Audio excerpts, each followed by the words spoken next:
Hello friends, कैसे हैं आप सभी।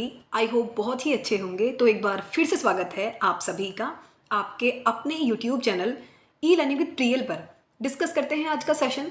आज के इस सेशन में हम लोग डिस्कस करेंगे बेसिकली ये हमारा ब्लड का पार्ट 2 होने वाला है, मतलब कि लास्ट लेक्चर है ये ब्लड का। फर्स्ट लेक्चर में हमने डिस्कस किया था, मैंने आपको बताया था कि जो ब्लड है इसमें 55% अराउंड होता है हमारा प्लाज्मा और बाकी होती हैं ब्लड सेल्स, ठीक है, जिनको कि हम फॉर्म्ड एलिमेंट्स भी कहते हैं, जिसमें कि सारी ब्लड सेल्स आती हैं। तो प्लाज्मा तो हमने डिस्कस कर लिया था, प्रॉपर ब्लड के फीचर्स क्या होते हैं वो सभी हमने डिस्कस किए थे। लेकिन आज हम डिस्कस करेंगे, जो प्लाज्मा तो डिस्कस कर लिया हमने फर्स्ट पार्ट में, जिसमें कि कवर हो जाता है ब्लड का 55% पार्ट। आज बचता है जो 45% ब्लड में क्या सेल्स होती हैं, वो होती हैं ब्लड कार्पसल्स बोलते हैं जिसको कि, जिसमें कि हमारी ब्लड सेल्स आती हैं। तो आज हम डिस्कस करेंगे ब्लड सेल्स के बारे में, जैसे कि रेड ब्लड सेल्स हों, WBC हों, प्लेटलेट्स हों, सारी चीज़ों को आज हम डिस्कस करेंगे बिल्कुल वन बाय वन, ठीक है। तो सबसे पहले आपको ये जानना होगा कि जो पार्ट फर्स्ट है उसका लिंक भी डाल दूंगी मैं, वहाँ से जाकर आप देख सकते हैं डिस्क्रिप्शन बॉक्स में। तो सबसे पहले बात करते हैं कि जो क्या होता है ब्लड सेल्स का। तो ब्लड में मैंने बताया भी था, अभी फिर से रिपीट कर रही हूँ, 55% अराउंड होता है प्लाज्मा, बाकी होती हैं आपकी ब्लड कार्पसल, जिनको कि हम लोग ब्लड सेल्स भी कहते हैं। तो 40 to 45% ये कंस्टिट्यूट करती हैं ब्लड का पार्ट। तो बेसिकली ये 3 तरह की होती है ब्लड सेल्स, जिसमें कि क्या क्या है मेनली वो देख लेते हैं। सबसे पहले आते हैं रेड ब्लड कार्पसल्स, जिनको कि हम शॉर्ट में कहते हैं RBCs। फिर होती है वाइट ब्लड कार्पसल्स, WBC कहते हैं जिन्हें। फिर होती है थ्रोम्बोसाइट और ब्लड प्लेटलेट्स, मतलब कि 3 मेन टाइप्स होते हैं फॉर्म्ड एलिमेंट्स के। फिर ब्लड सेल्स जो हैं बेसिकली वो 3 प्रकार की होती हैं, ये आप यहाँ देख सकते हैं। PDF भले ही मैंने नीचे मेंशन किया, लेकिन हिंदी में मैं हर एक पॉइंट को समझाने की आपको कोशिश कर रही हूँ। और सबसे खुशखबरी आज के न्यूज़पेपर में हमने देखी थी कि हमारे जो TGT और PGT की डेट है जुलाई के लास्ट में या अगस्त के स्टार्टिंग में हमारा जो पेपर है उसकी संभावना बहुत ज़्यादा है होने की। तो इसलिए आप थोड़ी सी स्पीड बढ़ा दें अपने तैयारी की, कंसिस्टेंसी के साथ हर दिन लगे रहना है, क्योंकि पेपर की डेट बहुत जल्दी अनाउंस होने वाली है। तो इसलिए जल्दी से स्टार्ट करें अपना जो भी है। नेक्स्ट अगर बात करते हैं जो रेड ब्लड सेल्स हैं, उनको हम लोग कहते हैं भाई एरिथ्रोसाइट। एक अनदर नेम से जाना जाता है, जिनको कि हम क्या कहते हैं, एरिथ्रोसाइट कहते हैं। और आपको ये बात जाननी होगी कि जो रेड ब्लड सेल्स हैं ये सिर्फ वर्टिब्रेट्स में ही देखने को मिलती हैं। और इनको रेड ब्लड सेल्स क्यों कहा जाता है, क्योंकि ब्लड को ये रेड कलर इम्पार्ट करती हैं, that's why we call it red blood cells, ठीक है। आगे भी बहुत सारे फीचर, बेसिक चीज़ें बताई है मैंने, आगे भी बताऊंगी। अब एक वर्ड आता है हीमोक्रिट। भाई हमारे एग्जाम में कुछ भी पूछा जा सकता है हमसे, इसलिए जो पॉइंट हाईलाइट करने के होते हैं उनको अच्छे से देखा करें, क्योंकि एग्जामिनर हमसे कुछ भी क्वेश्चन पूछ सकता है। तो इसलिए हर एक पॉइंट जो मैंने इंक्लूड किया है ना वो मोस्ट इंपॉर्टेंट है, क्योंकि फालतू की चीज़ें मैं अपने PDF में इंक्लूड करती ही नहीं हूँ जो कि हमारे एग्जाम में नहीं आने वाली है।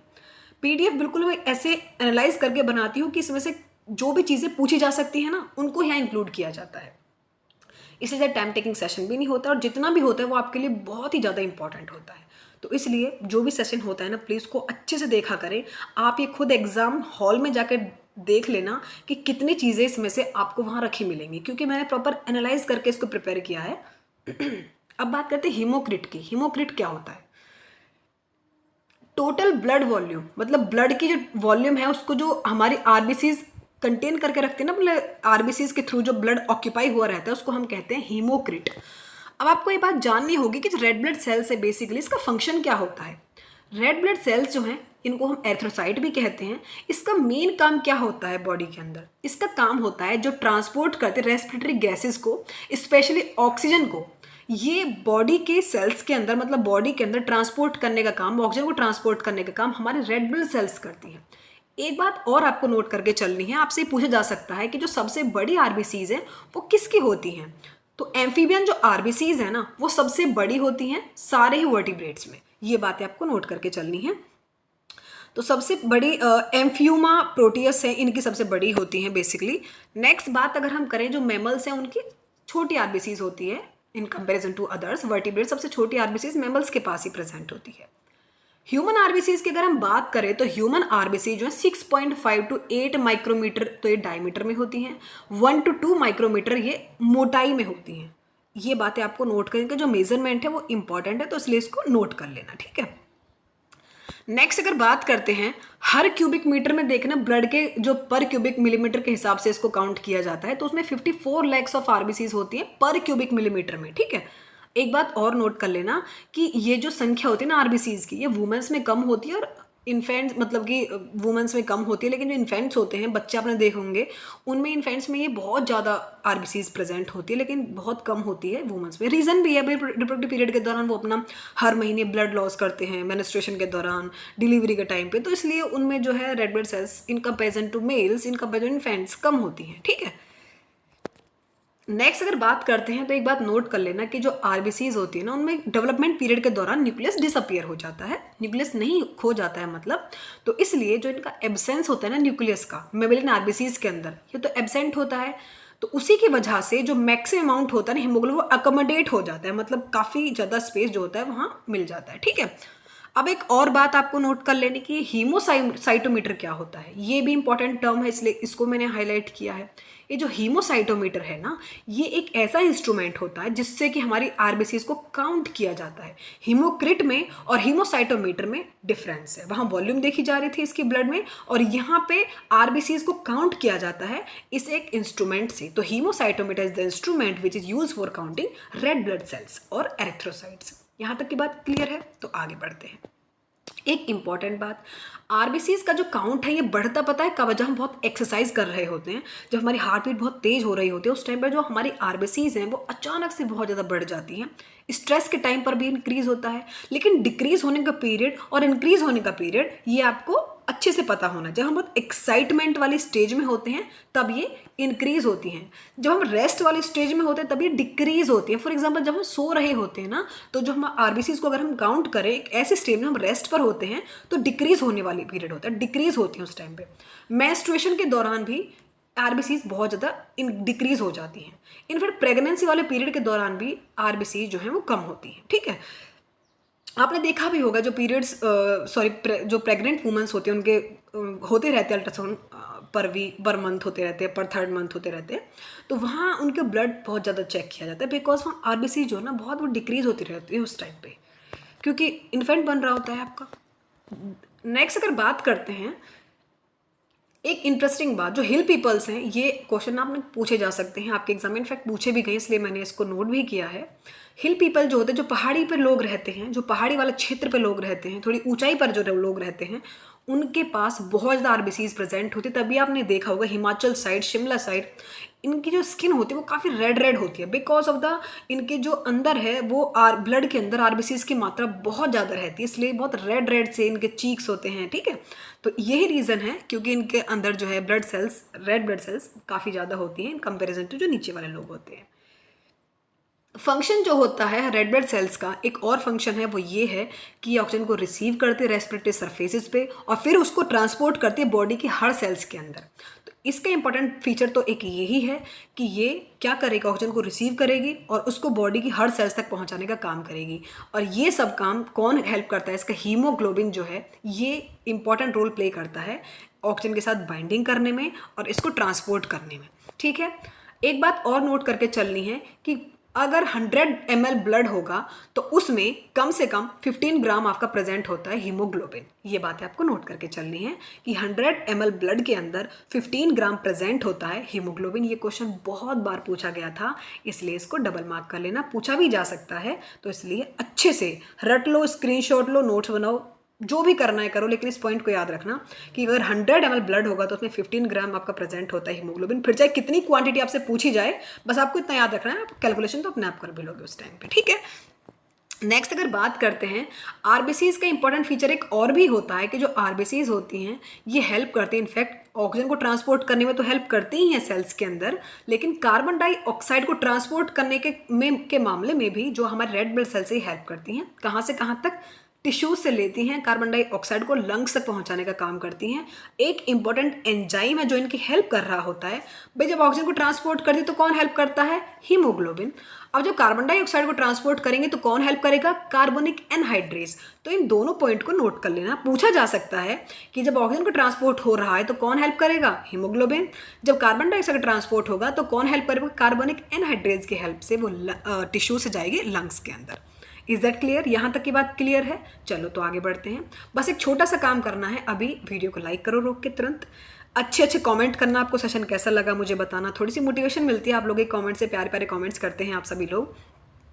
और सब्सक्राइब जरूर करके जाना। कोई चार्जेस के लिए आपसे नहीं लिए जाने हैं। एग्ज़ाम के टाइम तक प्रॉमिस है इस बात का कि सारी PDF आपको फुल सिलेबस के साथ आपको मिल जाएंगे। टेलीग्राम लिंक मैं आपको दे दूंगी, टेलीग्राम चैनल पर ही आपको सारी PDF मिल जाएंगी। जो भी मेंशन करती हूँ वो लिंक, उसी के थ्रू आपको सारी टेलीग्राम पे सारी की सारी PDF एग्जाम टाइम पे मैं प्रॉमिस है कि वहाँ आपको मिल जाएंगी।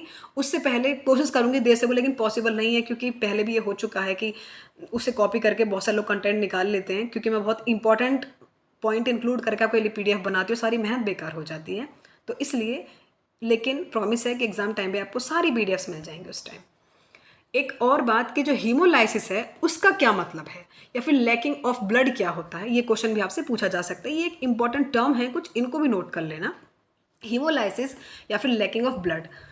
यदि ब्लड को आपने मिक्स किया डिस्टिल वाटर के साथ, यदि ब्लड को मिक्स किया जाए डिस्टिल वाटर के साथ या फिर हाइपोटोनिक सॉल्यूशन के अंदर, या सलाइन मतलब जो होता है हाइपोटोनिक सॉल्यूशन के अंदर यदि ब्लड को मिक्स किया जाए या फिर डिस्टिल वाटर के अंदर मिक्स किया जाए, तो रेड ब्लड सेल्स जो है वाटर को एब्जॉर्ब कर लेती हैं, एकदम फूल जाती हैं और एकदम बस्ट हो जाती हैं।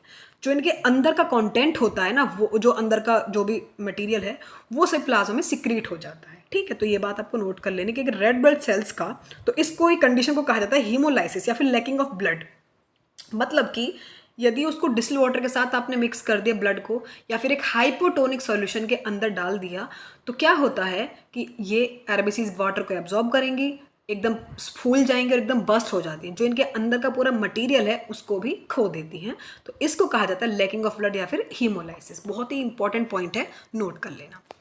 नेक्स्ट RBCs हम लोग कंप्लीट डिस्कस कर चुके हैं। बहुत ही जितने भी पॉइंट थे बहुत इंपॉर्टेंट है, मुझे नहीं लगता कि इससे अलावा आपसे कुछ पूछा जा सकता है।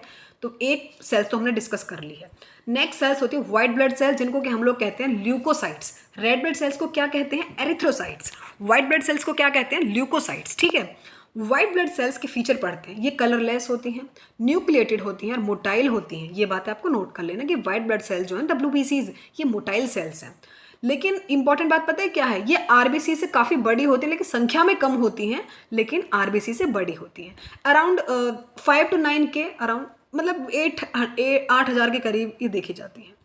इनके जो एवरेज नंबर बता रही हूँ मैं, ये इनका फंक्शन पता है क्या होता है। ये जो व्हाइट ब्लड सेल्स हैं, ये ब्लड को लीव करते हैं, कैपिलरी से ब्लड को छोड़ते हैं और एंटर करते हैं कनेक्टिव टिश्यूज़ में, जहाँ इनका इंपॉर्टेंट पार्ट है लिम्फेटिक टिश्यूज़ में एंटर करती हैं, बोन मैरो में, ताकि ये अपना डिफेंस, भाई व्हाइट ब्लड सेल्स का इंपॉर्टेंट पार्ट क्या होता है, डिफेंस के लिए होता है उनका, मतलब बॉडी को इम्यूनिटी देना। तो डिफेंस के सिस्टम के लिए इनका रोल प्ले होता है ज़्यादा। तो वहीं ये बोन मैरो में एंटर करती हैं ताकि अपना रोल प्ले कर सके डिफेंस के सिस्टम में। नेक्स्ट अगर बात करूँ तो ये दो कैटेगरीज में डिवाइड होती है हमारी व्हाइट ब्लड सेल्स। एक तो होते हैं ग्रेनुलोसाइट्स और एक होते हैं एग्रेनुलोसाइट्स। ठीक है, ग्रेनुलोसाइट्स जो होती हैं उसमें 3, मतलब टोटल 5 प्रकार के हमारे WBC होती हैं। उसमें 2 कैटेगरी हैं, एक तो होते हैं ग्रेनुलोसाइट्स और एक होती है एग्रेनुलोसाइट्स। ठीक है, इसमें आते हैं इओसिनोफिल्स आते हैं, बेसोफिल्स आते हैं, न्यूट्रोफिल्स आते हैं। तो 3 तरह की तो आगे हमारे ग्रेनुलोसाइट्स में। एक ग्रेनो में क्या आता है, एक ग्रेनो में 2 तरह की आती हैं, एक तो लिम्फोसाइट्स हैं और एक मोनोसाइट्स हैं। तो इन दोनों को याद कर, टोटल 5 तरह की होती हैं हमारी WBCs, जिसमें कि 2 कैटेगरी हैं, वो आप देख लेना। थर्ड टाइप होता है, 2 तरह की सेल्स हम डिस्कस कर चुके हैं। थर्ड होता है ब्लड प्लेटलेट्स, जिनको कि हम लोग कहते हैं थ्रोम्बोसाइट्स। ये होती हैं ब्लड प्लेटलेट्स, जो कि सिर्फ मैमल्स में ही देखने को मिलती हैं और अराउंड अगर आप देखें 2 से 5 लाख तक के देखने को मिलती हैं बॉडी के अंदर। इनकी जो फीचर्स है काफ़ी कॉन्ट्रेक्टाइल होती हैं, ओवल शेप में होती है, काफ़ी छोटी हैं, इनफैक्ट राउंड शेप होती है। ये बातें आपको नोट कर लेना। जो प्लेटलेट्स होती है ना, इनके पास कई सारी वैरायटी के सब्सटेंस प्रेजेंट होते हैं जो कि ब्लड क्लॉटिंग में हेल्प करते हैं। इनका मेन फीचर यही होता है कि ब्लड क्लॉटिंग में हेल्प करते हैं, जिनको कि, और इनमें हेल्प करते हैं ब्लड क्लॉटिंग के दौरान थ्रोम्बोप्लास्ट जो कि इनको हेल्प करते हैं। अब एक और इम्पॉर्टेंट पार्ट है कि लाइफ स्पेन देखते हैं कि इनका जो प्रॉपर टाइम है इनको अलाइव रहने का वो कितना होता है। ये क्वेश्चन हमसे बहुत ज़्यादा पूछे जाते हैं इन तीनों के बारे में ही। तो इसलिए जो लाइफ स्पेन है इनकी, जितने भी जीने की अवधि होती है, वो और नोट कर लेना। रेड ब्लड सेल्स के पास अराउंड अगर आप देखें लाइफ स्पेन जो होती है वो अराउंड 120 दिनों तक ये रेड ब्लड सेल्स जो हैं ये इनकी लाइफ होती है एवरेज पीरियड पे मैमल्स के अंदर। लेकिन अगर आप फ्रॉग के अंदर देखें, फ्रॉग के अंदर ये सिर्फ 100 दिनों तक ही जीवित रहती हैं। तो ये बात आपको नोट कर लेना, फ्रॉग के अंदर आपको पूछा जा सकता है तो 100 दिनों तक। इनफैक्ट नॉर्मल मैमल्स में देखें तो 120 दिन तक इनका जीवन काल होता है। WBC की बात करें तो ग्रेनुलोसाइट जो होती हैं ये कुछ घंटों तक ही जीवित होती हैं, फिर कुछ दिन भी हो सकते हैं। लेकिन जो एग्रेनो होती हैं ये फिर भी इनके कंपेरिजन में ज़्यादा जीवित रहती हैं, कुछ दिनों तक ये जीवित रह सकती हैं। जबकि जो WBC हैं, एक जो ग्रेनो वाली थी, ये तो अराउंड न्यूट्रोफिल्स वगैरह जो होती हैं ये तो सिर्फ कुछ घंटों तक ही जीवित रहती हैं। प्लेटलेट्स की बात करें तो प्लेटलेट्स जो हैं, ब्लड प्लेटलेट्स जो भी हैं, ये अराउंड 1 वीक तक देखने को मिलते हैं। 1 वीक के बाद ये भी डेड हो जाती हैं। ठीक है, तो सबसे ज़्यादा जो लाइफ स्पेन है वो किसका है? आरबीसीज का है। ये बातें आपको नोट कर लें। तो प्रॉपर लेक्चर ब्लड का हम लोग डिस्कस कर चुके हैं। ब्लड के क्या क्या स्ट्रक्चर थे, ब्लड कितने पार्ट्स से मिलकर बना हुआ होता है, वो सभी हमने डिस्कस कर लिया। क्या क्या कंपोजिशन स्ट्रक्चर है उसका सभी डिस्कस कर लिया। आज हमने बात की सभी सेल्स के बारे में। तो प्रॉपर स्ट्रक्चर या प्रॉपर जो पीडीएफ है वो आप देख लेना। जितना भी सेशन था बहुत ही ज़्यादा इंपॉर्टेंट था। मिलते हैं नेक्स्ट सेशन में नेक्स्ट इंपॉर्टेंट सेशन के साथ। तब तक के लिए bye. Thank you so much for watching. Please do like, share and subscribe.